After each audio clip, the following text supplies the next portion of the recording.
Welcome to our exploration of the geography of the Himalayas. In this video note we will talk about the origin and structure of the Himalayan mountain range and delve into the geological forces that shaped this landscape.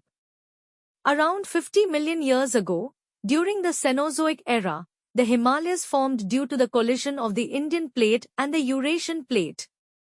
The Indian Plate, moving northwards at a rate of about 5 to 6 centimeters per year, collided with the Eurasian Plate. The denser Indian Plate was forced beneath the Eurasian Plate in a process called subduction, leading to the uplift of the Earth's crust.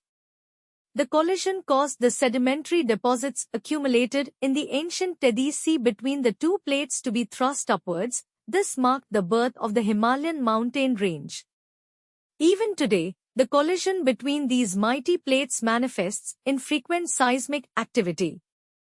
Earthquakes remind us of the ongoing transformation and the perpetual uplift of the Himalayas. Now, let's unravel the magnificent structure of the Himalayas.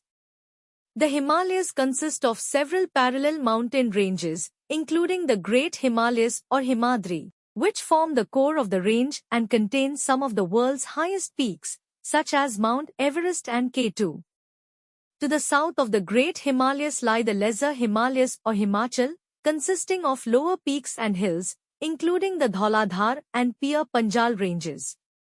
Further south lies the Outer Himalayas, also known as the Shivalik range. It is characterized by foothills, valleys, and alluvial plains, sustaining life and culture of the Indian subcontinent since millennia.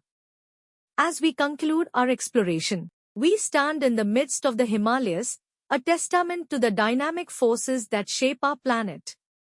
Thank you for joining us on this journey. Until next time, keep exploring and discovering the Himalayas.